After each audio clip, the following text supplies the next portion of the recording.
আসসালামু আলাইকুম। আশা করি সবাই ভালো আছেন। Nissan এক্সটেল hybrid. তো এই গাড়িটা কাস্টমার কিছুক্ষণ আগে আমার কাছে নিয়ে এসেছে। সেটা হলো ওনার গাড়িতে স্টার্ট হচ্ছে না, কি সিস্টেম ইরোর মেসেজ দেখাচ্ছে। দেখতে পাচ্ছেন ইনস্ট্রুমেন্ট ক্লাস্টারে কি সিস্টেম ইরোর মেসেজ। তো আমি গাড়িটা অলরেডি রিসিভ করেছি। তো আমি গাড়িটা রিসিভ করে আমি গাড়িটাতে কিছু সমস্যা পেয়েছি। সেটা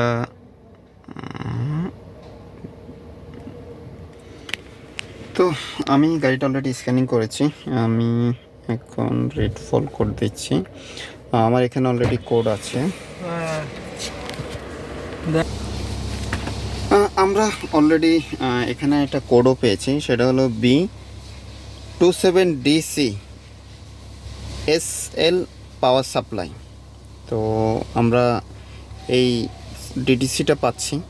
তো অলরেডি আমি গাড়িটাকে স্টার্ট করেছি, যদিও কাস্টমার গাড়িটাকে টেনে নিয়ে এসেছে।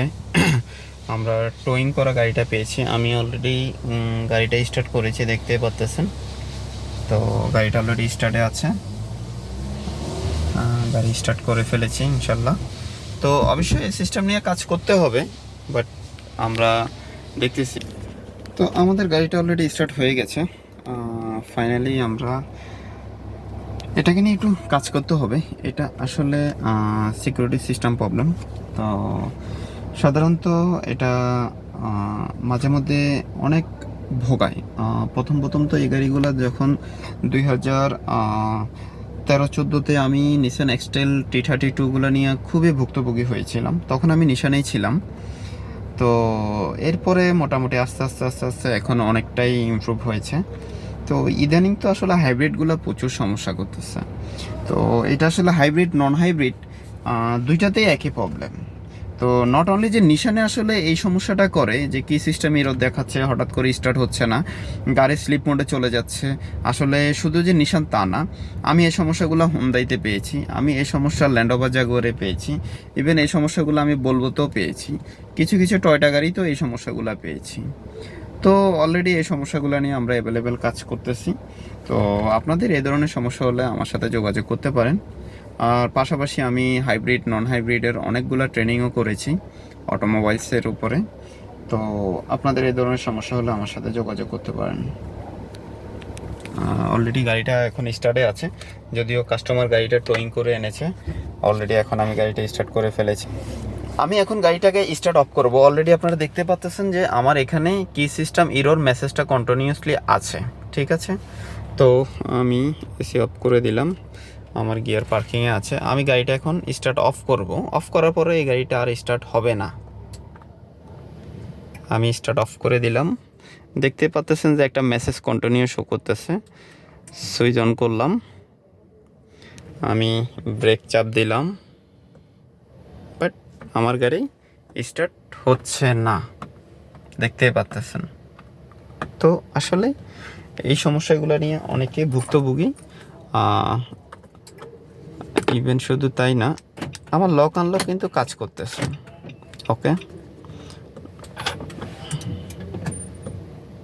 বাট গাড়ি স্টার্ট হচ্ছে না, দেখতে পাচ্ছেন। যাই হোক, আমি আমার সিস্টেমে গাড়িটা স্টার্ট করেছি।